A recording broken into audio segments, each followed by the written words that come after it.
I have been a Uma Musume fan since 2018. When I first watched the anime, I can remember me sitting down in class, not paying attention at all, and secretly watching the show, getting way too invested into it, acting like I actually bet money on these races, on the edge of my seat, wondering, is this character going to win? Obviously, yes, but that's how good this show is at absorbing me into it.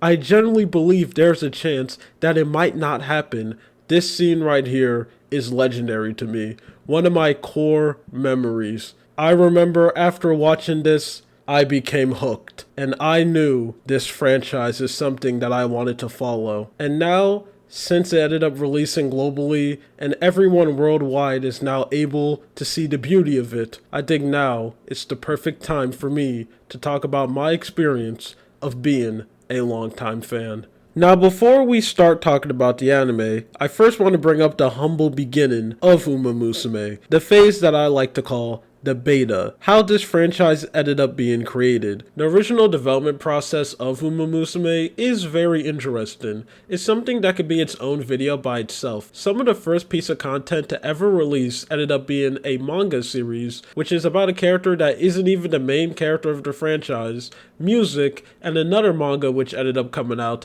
the same year. That's how weird stuff was happening behind the scenes. Stuff which I'll talk about later. There is one piece of content that I do want to bring up. 2 videos and some screenshots of the earliest piece of Uma Musume content that you can easily find on the internet. I love looking at early concepts of games and TV shows because the amount of things you can get from just a little showing, one pilot episode, is amazing. It's like looking at a pocket dimension on what could have been. I want to bring up the character designs because I think it's funny how some characters look exactly the same. You know, this is Audio recap. This is Scarlet. They look exactly the same, on point. But there are some other characters like Silence Suzuka and Sybil Rudolph who straight up look like fake clones of them. Especially this image right here of Suzuka. Man, this unironically activates the uncanny valley effect. This one face alone looks like something I'll see in my nightmares. A horrifying aberration of a human that may pop up in the background, watching you in your sleep, following your every move, and trying to convince you that, I swear, I'm the exact same person. There's nothing wrong with the way how I look at all. You're the person panicking. They're so close to looking how they should, but they're just a little bit off, and it makes it very disturbing. Then you have a bunch of characters who just look completely different. Like, this girl right here is supposed to be Orfebrer.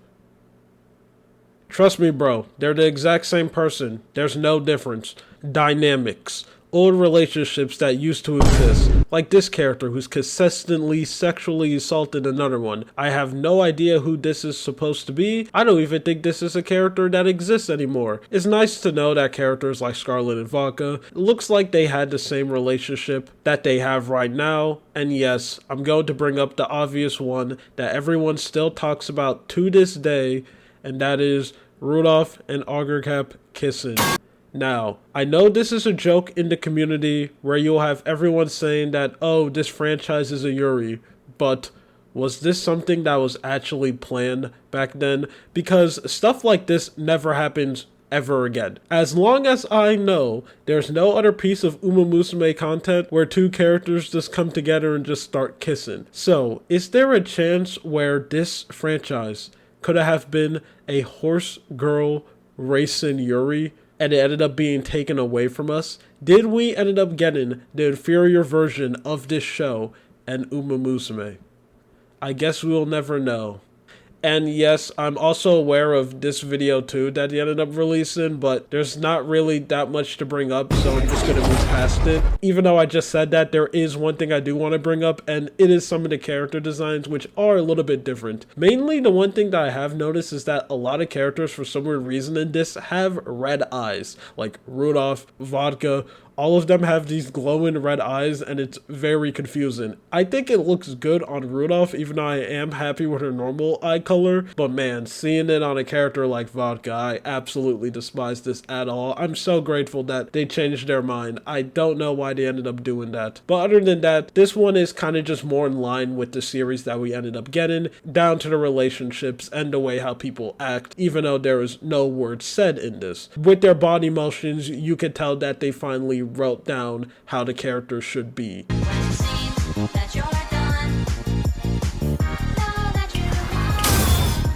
I love this anime so much, and I hate the fact that I do. Let's be honest with ourselves, Uma Musume is a slop franchise. It only exists for one reason, and that is to make as much money as possible, so this company can become significantly more richer than they already are. That's the point. And also, something that you need to know about me is that I am a very entitled person when it comes to my opinions. I'm very open to call people dumb and stupid for the things that they like, and I have no problem, and I actually get a little bit of enjoyment of telling you that the media that you enjoy is trash and you're unable to understand deeper stuff. This is something that I understand. I am aware of this. You know, that's the main reason why when I make videos, most of the time I'm talking about things that doesn't really matter, you know, small little funny jokes, because I know that if I spend all my time on this channel making serious videos, I will be the most insufferable person on the planet. I have a perfect example on who I will become. This content creator named Quick Rundown. I love his work and I really feel a parasocial connection with his content, but he is a perfect example on who I'll become if I was serious 24/7. And I'm gonna be honest, I do not want to be that. So everything that I stand for is telling me that this anime is garbage. And if this was any other franchise and wasn't this dumb horse girl series, I will absolutely hate this. But I just can't.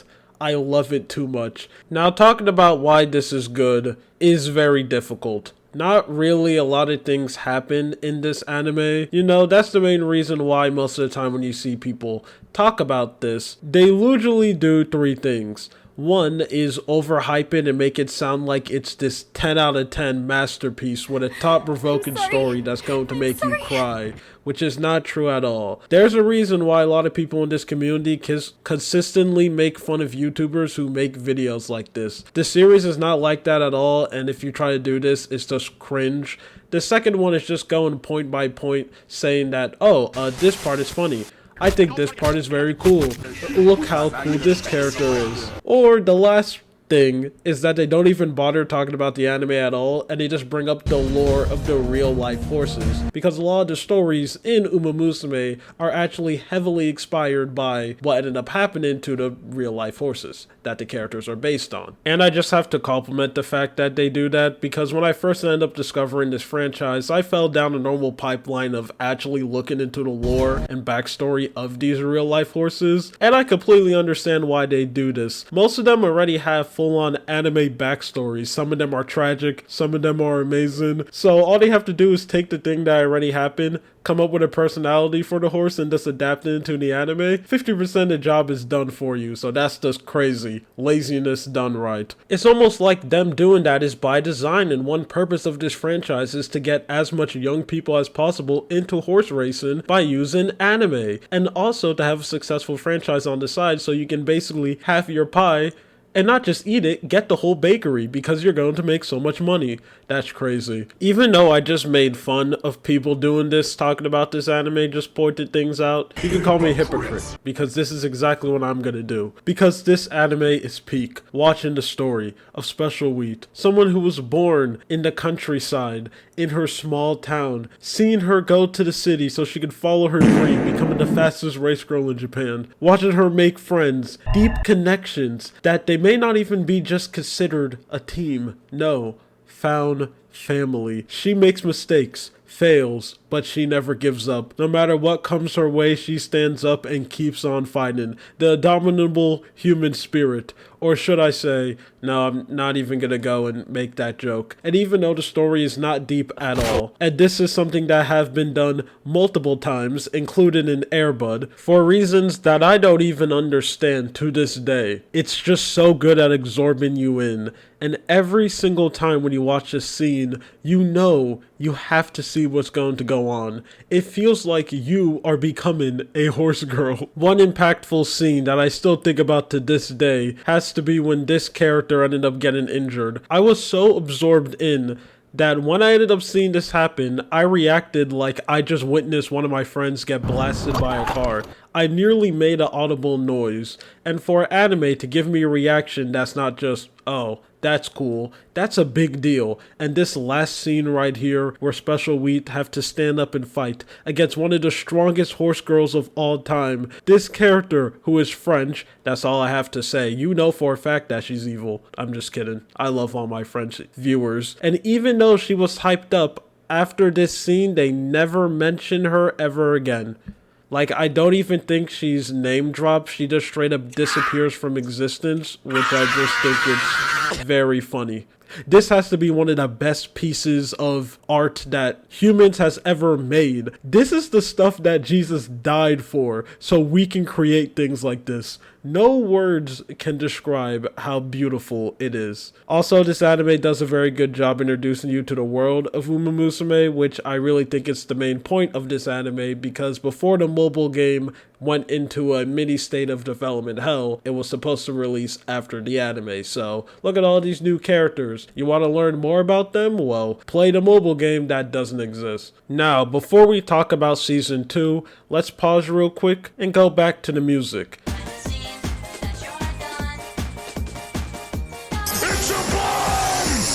This is one big part of the franchise, and it's something that they have been releasing since the beginning. And this is one piece of media that I ended up listening to the most. Very good peak anime slot music, and I want to talk about their first sets of albums being Started Gate. I have no idea why in the whole beginning part of Uma Musume they decided to give so much things this name. The music and the manga is both named this, and yes, it makes searching stuff and researching this very confusing and difficult, because it doesn't matter how much times in Google you put Starting Gate the manga, it will still talk about the music. Google has completely fell off as a search engine. I'm just so happy I completely stopped using it and just moved to other browsers. Like, I unironically use Bing and the Brave browser now. That's how bad Google is. I hate it so much. And the whole AI answering part, which still just gives you nothing but misinformation still to this day. And there's no way to opt out of it because every single company wants to force useless AI down your throat. But whatever. We're actually here to make a positive video talking about something good. I remember my reaction when I first ended up learning they had music. I was so excited, so I went to the beginning and listened to Starting Gate 1.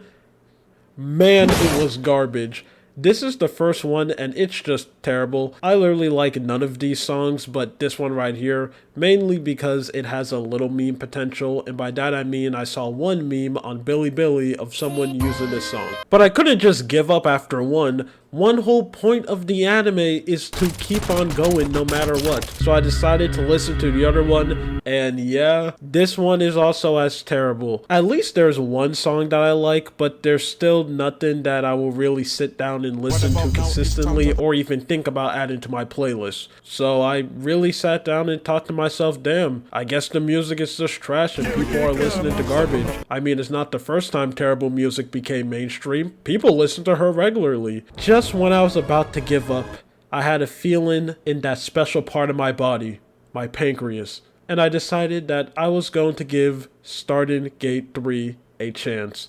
And this was the best decision I've ever made in my life, because this album, moving forward, the people who made these decided to lock in and made peak. I still believe that this run right here, 3 to 6, is some of the best music that this franchise has ever released. Starting Gate 3, still to this day, I will say is the best album they have ever released. All the character songs are amazing. Golden Ship 1 is still her best song. even though she only has like 3. I'm not counting that one joke one that they have in game. Yes, it's technically a song, but you know what I mean. This one is still the best. It perfectly matches her character. It's so good. Vodka's song is a banger and something that I listen to a lot. And Scarlet's song is probably the worst one. I feel like it's a little bit too serious for the character, which I think is the point, but still, it's really good. And the group song that they have, Our Bluebird Day, the second best song. Still to this day, with all the other music that they ended up releasing, the horrible background beat, which shouldn't work because they use this really weird instrument. I have no idea what it is, but it flat out sounds like you put a violin and shoved it inside someone's throat and told them to play it like that. It's not really that good to listen to. It's horrendous, but in this song, it's a beautiful piece of art. The lyrics of the song is amazing, and it perfectly shows the dynamic of these two characters. I really have no idea why Golden Chip is in the song. I'm pretty sure she's only there because they were absolutely obsessed with having 3 characters. But even though she doesn't really match with the lyrics that much, she still fits in perfectly, and her vocal performance is really good. Look at me talking about music like I actually know stuff about it. Another amazing part about the song is that it's very easy to listen to, whether that's you listening to it directly, locking in and listen to all the words that they're saying, and also it's a great one to put in the background. This is the main reason why I feel like a lot of players has been listening to this in their jukebox for a very long time in game. Even on my Japanese account where they have way more music in the game, this is still something that I will listen to consistently and even put in the background in real life when I'm doing stuff like editing a video or thinking about writing scripts. It's just such an amazing song, and still to this day, it stands on top. It's a S tier. Oh yeah, also there's going to be a tier list because of course there is. After coming off with a banger like that, they ended up following it up with 4, which is just alright. If I had to put it on the tier list, I'll give this whole album a C. I only ended up liking 2 songs in it, which is being their group song. It's just okay. It has a very nice lively tone to it, and it's something that I'll listen to time when I randomly get that feeling to listen to one song that's not on my playlist but I think about it. And also this character song, because it is the living definition of something that I like to call brainworm music. A song that you enjoy but is not really one of your favorites, but when you listen to it once, it automatically gets stuck in your head and it never leaves. In the process of me making this, I had to re-listen to every single Starting Gate song that they release, and this one, even though I only listened to it like 3 times so I could come down to this opinion, this is the one that I have been humming consistently, and I have been thinking about it so much, even though I barely play this. Currently, right now, of me recording this audio, I haven't listened to it in like 2 weeks. But even though 4 was mid, I ended up realizing that they did this on purpose. They knew after releasing something like 3, you'll be completely empty. You had nothing left in you, and they had to give you some time to rebuild with some mid. And the reason why they did this is because they're preparing you for Starting Gate 5. Another masterpiece. Just like 3, I enjoy every single song. TM Oppa, I always have a feeling I'm saying her name wrong every single time when I pronounce it. I get really scared. If I do mess up, I'll just have Sam saying the name so no one can make fun of me because I technically never said it. That aside, she is one song that I had to listen to multiple times to enjoy it. Because my first listen, I didn't really like it that much. I had no idea why she sang the song like she was 12. Also, the beat and flow of it was just something that I wasn't really feeling, so I just wrote it off immediately. But I went back to it more and listened to it again, and I started to like it a lot. Now I'm at the point where it's probably my favorite character song out of the whole album. This character song is peak when it comes to generic anime J-pop slop. Just hearing the first couple of seconds of it, you already know it's going to be good. And then McQueen's song. Man, I just can't get over that is her actual name. Every single time when I say it, all I can do is think about him. The weakest one, but still very good. But their group song, World at Our Whim, is the best group song ever. Nothing that ended up coming out has came close to beating it. And I honestly don't think it ever will be. I mean, this song just has so much things going for it. Magical background beat, the lyrics which is so good and catchy, the flow of the song going perfectly to each line, the performances are just crazy. All of them are going insane. 10 out of 10, especially TM Oppa. Every single time when she has a solo part, I just feel it in every fiber of my body, especially my pancreas. It's giving me pancreas moving activity. That's something that only happens to me when I'm listening to good music or seeing something very cringe. And this one is listening to good music. And especially the English parts that they have of the song, even though it's just a little words. It's so good, man. I feel this song so much. I love it. It also has the bonus of it being very good to listen to. Even though this is a song that you don't want to put in the background, because every time when you do, you hear it starting and you know you have to give it your full attention. It's peak. It's art. This is what music was made for. And what makes this insane is that after they ended up releasing this, people didn't even have to wait for another good one to come out, because just 1 month later, you were received Started Gate 6. I feel so bad at the people who were there at the time to see the release of these, because after listening to 5, there's truly nothing left. This isn't like 3 where you had a time to cool off and rebuild stuff in you. Back to back, and they just forced that down your throat. 6, sorry if I ended up repeating myself, this is one of the best albums that they ended up releasing in the whole franchise. Her character song, at first, I didn't mess with it at all. I thought it was really bad and weak compared to the other ones, until I grew up and realized that all of them are good. They're all on the exact same tier, and this one is also nice. Still think it's the weakest one, but it's definitely up there. Air Groove song is amazing. The way how the song consistently builds up and build back down over and over again, where every time when you reach the point where the bass drop, you're consistently being teased, waiting for a release for it to come out. And then, when it finally does, it feels so nice. And that cycle repeats itself over and over again until the end. Something that a lot of music has done before, but this one also does it, and does it very well. Rudolph's song is also amazing. The best part about it is how overdramatic it is. Most of the time when they try to take one character very seriously, it doesn't work, especially early in the series, but doing it for this character, one who could be portrayed in a very serious way, overdramatic, talking to someone with the generic intense face that they usually make her, and really goofy at the same time, but both of them consistently work. That's a thing that takes a lot of skill and a very good design to do. And Rudolph is one character where you can easily push in on one of those aspects of her character, and it works. This one goes on the overdramatic side, and it just released with this peak song. Really makes you feel the taste of victory. Also, this album have the best version of the Umamusume group song, which is being this word that I'm not even going to try to explain. I also just want to sit down and talk about this song a little bit. Now, this is one song that I enjoy. I listen to it a lot, mainly because every single person who's in the game sing it, so there's so much variations of it. By the way, my favorite version of someone singing it solo easily have to be Sound on Earth, mainly because she has one of the most goofiest voices of all time. It sounds horrible, but in a good way. Please, if you get one thing from this video, go and listen to every version that she sings of just every song. You're not going to regret it at all. But this was a song that I always enjoy. I thought it was catchy, but since I'm just nothing but a foreigner who straight up can't speak Japanese, I really had no idea what they were saying. All of that changed when the global version of the game came out and they ended up releasing this song in English, and it made me come down to the conclusion that the lyrics of this song is just gibberish. Like, hearing the VAs sing it, and they're just combining these random words together that barely make any sense, just left me so confused.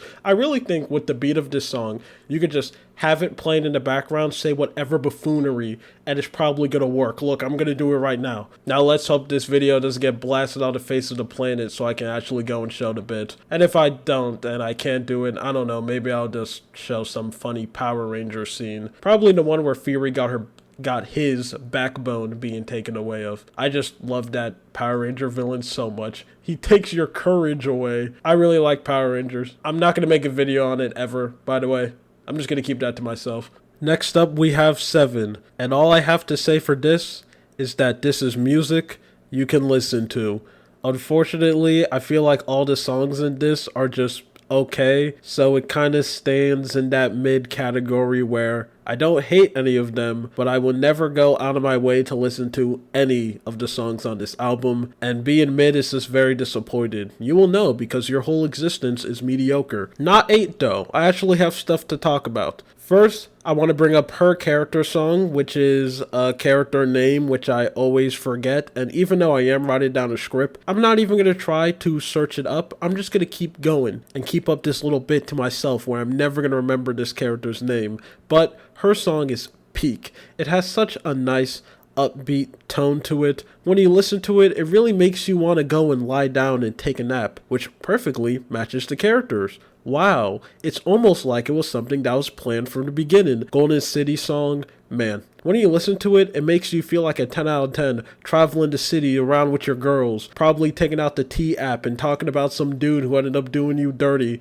It has such a good vibe to it. Even though the song has absolutely nothing to do with walking around in the city, that's what the lyrics makes me feel. And as we all know, feelings is more important than anything else. And then you have her song, which it is okay. It's kind of sad that it's a downgrade compared to the other two. It's something that's not going to be making it to the playlist, but it's still good, and sometimes I do randomly get a vibe to go and listen to it, so that I go out of my way to go and find it, and that I always wonder to myself, why do I not put it in my playlist, and that I say I am, even though I know I'm not. Thankfully, they picked it up with their group song, which I can say it's in the top 5 when it comes to the best group songs that they ever made. Now, what are the others? I don't know, you're gonna need to wait until later on in the video when I actually talk about them, so be patient and don't try to, pry in the future. Come on, man, wait.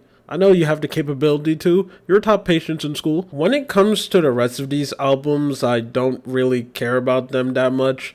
A lot of them are very forgettable, so I'm just going to talk about the few songs that I actually like from each one.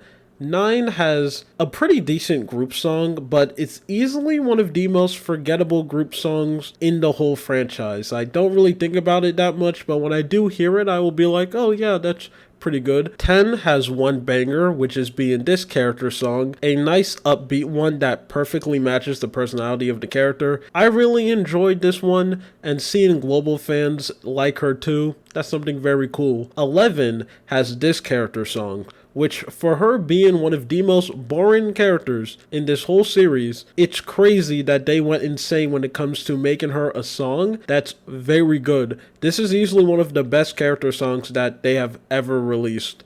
And 12 also comes with one song that I like, and it has to be her character song, which again, also is one of the greats when it comes to the whole franchise. The tone of it kind of reminds me of the way how Air Groove song is, and hey, any song reminding you of that banger, you automatically got something good. But even though it does have similarities to that, it blazed its own path. Why did I write that down in the script? That's some of the most corniest stuff of all time, but I'm just gonna go with it. We are talking about Umamusume. It blazes its own path and has its own unique tone to it. It's great. This song is also probably buffed by she being one of my favorite characters in the franchise, which makes me feel really good that I actually have a Uma Musume character that's popular and the writers actually care about her, so I'm actually able to see them do stuff instead of just being left in the background and just being seen in scenarios sometimes. Okay, now since I got that out of the way, let's actually go and talk about the manga.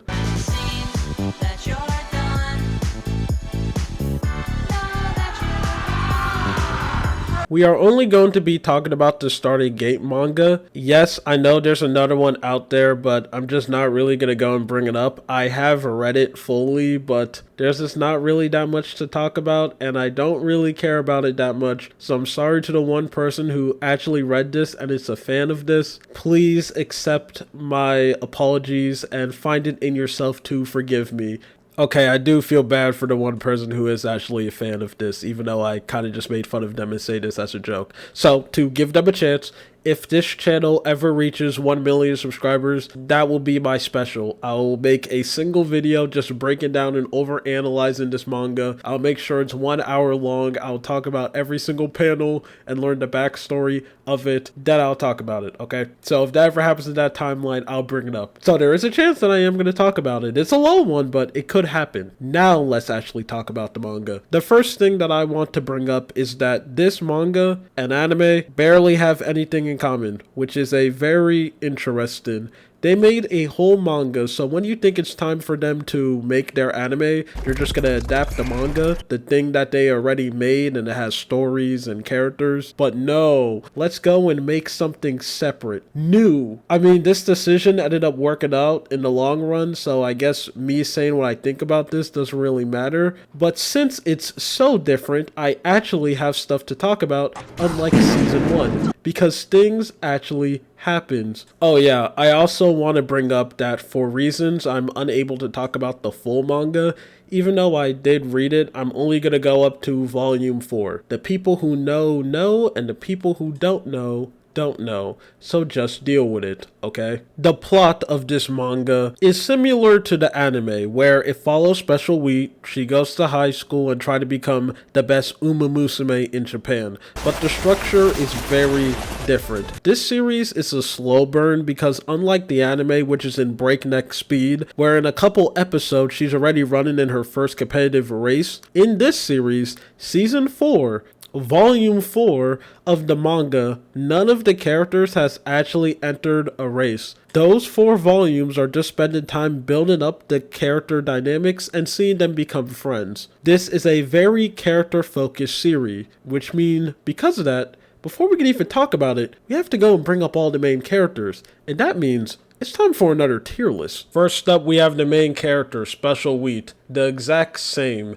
You know this character, she's peak, she goes into S tier. They don't really change that much of her. Well, actually this ended up coming up first, so I guess it should be the other way around. They just completely took the way how this character acts and translated it into the anime. Amazing. Next up, we have Silent Suzuku. Now, I think this character in the anime is very boring. The main reason why is that for some weird reason, the writers are just physically unable to give her actual personality, so she just comes off as very flat and seems to be more of a plot device than a actual character, in my humble and correct opinion. But in the manga, she's actually a character with a personality, and it's a good one too. I feel like this is something that the writers ended up noticing because most of the time when she's adapted into other forms of media, they usually pick up more from her manga counterpart, which is the proper and correct decision. She goes into A. Also, one thing that I want to mention is that the one review that I ended up finding on the English sides of the internet, the reviewer ended up bringing up saying, wow, she's just so completely different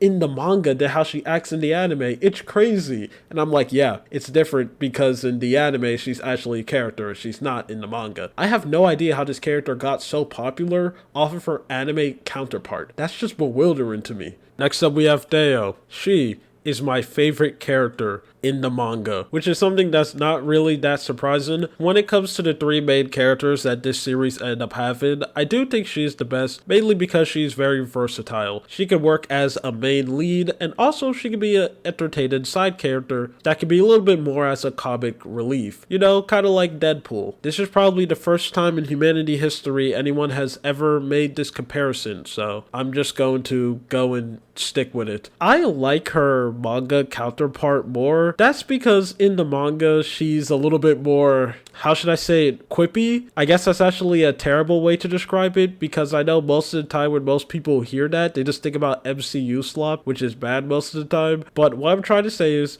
she's very entertaining. She has some of the most funniest jokes in the whole manga, like jokes that actually gave me a reaction, you know, the little exhale. I'm probably showing you some off screen. She's amazing. Peak. She goes into S. And then the last 2 main characters we have, Scarlet and Vodka. is unfortunately probably the weakest when it comes to the lead. Now, the joke of these two characters is that they constantly get into arguments over and over again. Now, you making a bit like this is playing with fire. That is mainly because if you mess it up, they can become annoying very quickly, especially when it comes to the character of Scarlet with the way how she's written. If you write her badly, she's going to be a very annoying character that you are not going to want to deal with at all. Now, I feel like in the game and in the anime, they do a very good job of not letting them reach that point. They are very tamed, and they come off as entertaining most of the time. And Scarlet, especially in her game counterpart, is probably the best she ever is. Because in the game, she's actually a character. She doesn't really do anything in the anime. And also in the side series where both of them are in a lot, the one that they upload on the YouTube channel, again, they bounce off each other very well and will be some of the most entertaining characters that you see. That's the main reason why out of the main two, they will usually be my favorite, because when they are actually given screen time to do stuff, they're entertaining. Also combine that with the fact that their personality bounces off very well with the other characters around them, especially when their senpais ended up getting introduced in the series, you just end up having a good time. But sadly, the manga just kinda does it badly, where most of the time these characters just come off as very frustrated than actually enjoyable. They're still good. I don't think they're bad characters, but out of all the mains, unfortunately, they are the worst. They go into B tier. Now, I think the best part of this manga, and something that is way more better than the anime in so much ways, are the characters. As I said, the first part of this series is just building up the four main characters. They actually feel like a friend group that care about each other. Their personalities bounce off each other very well, and they actually have some pretty funny dialogue. Anime funny, so obviously if you want to compare it to like something else, it's not going to add up, but on the tier of anime comedy, it's very high up there. This is a massive improvement from the anime, because even though in that they are usually called a team and it is said multiple times that they are friends, they don't feel like that. They give off a vibe like they're co-workers or classmates that really like each other. I think Classmates is a better example. This is something that I realized when I ended up reading one of the chapters, which is this one right here, part of the arc when Scarlet and Vodka first got introduced as characters. And how this arc ended up ending off is that Suzuku actually ended up having a conversation, a heart-to-heart with Scarlet. Just turn off my mic for no reason. In this conversation, you get to learn both of the characters more deeply. You get some backstory of Suzuku, and it also teases into the arc that she's going to have in the next couple of chapters. And you also ended up learning more about Scarlet. And when I ended up reading this, I had the sudden realization that this is a conversation that straight up never happens in the anime.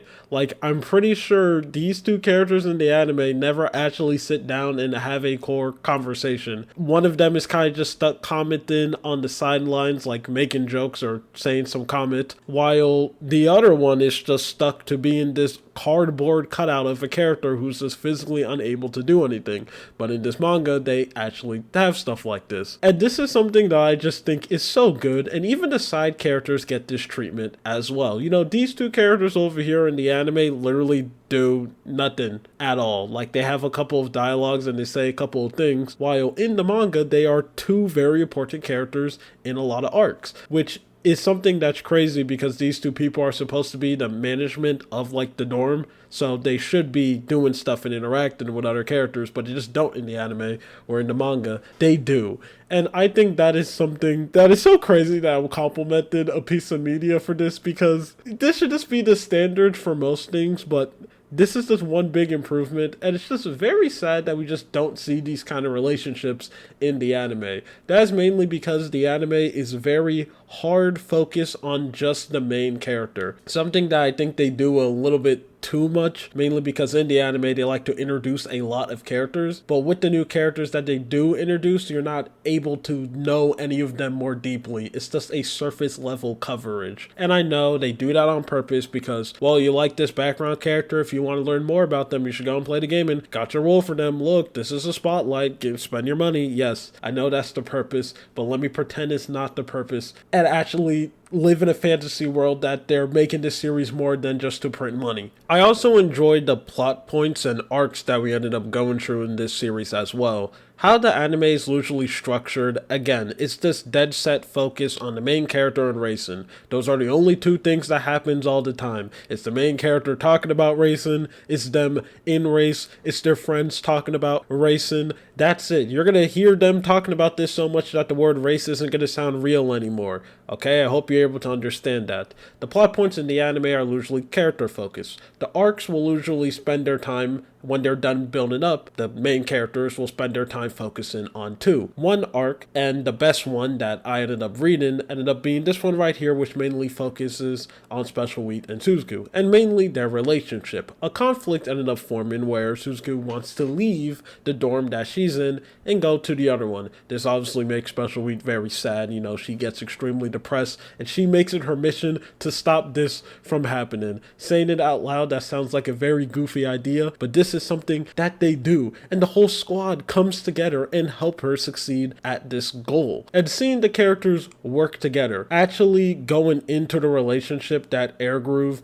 and Suzuku, I hate saying her name, Suzuku Sudan, it doesn't feel real. It just feels like a fake made up name. You actually get to learn about their two relationships, something that's just teased to you in the anime but never really seen that much. Like, you could tell that, oh, these two people have a background because they race together, but that's really it. In the anime, you actually get to see them interact, and I also like the way how they ended up solving this arc, where in the anime you ended up seeing Suzuku does a race. During that race, she injures herself. It's a big dramatic scene. I talked about it. The manga frames this where this injury already happened last year. This injury happened last year, and she went through the same mental conflict that she had in the anime, but she did it off stream, which I actually think is a better decision for the way how this arc ended up ending. I don't really want to give out spoilers for it because I think this anime is good, and I think if you're an Uma Musume fan, you should go out of your way to read it. But I just wanted to go into one of the arcs deeper and say that this anime is good. Manga is good. And I also don't want to talk about it more because I don't want to make a generic plot summary. I made fun of plot summary channels all the time, so it'd be hypocritical if I go and make one again. The Starting Gate manga is amazing, and I do hope two things happen. One, I hope they make it way more easier for everyone worldwide to read this. This is something that's very difficult to read. And two, I do hope this version of the story gets an anime adaptation in the future. I mean, if Cinderella Grey can get one, and I'm positive the other manga that they have, which I will also talk about later, is going to get a translation, I think it's possible that we can go back and see some version of Starting Gate. I really like this series. I like this version of the characters, and I think more people should read it. Anyway, that's it. This is all for part 1 of this Umamusume video. My name is Lua, and see you in part 2 whenever that gets uploaded. Goodbye.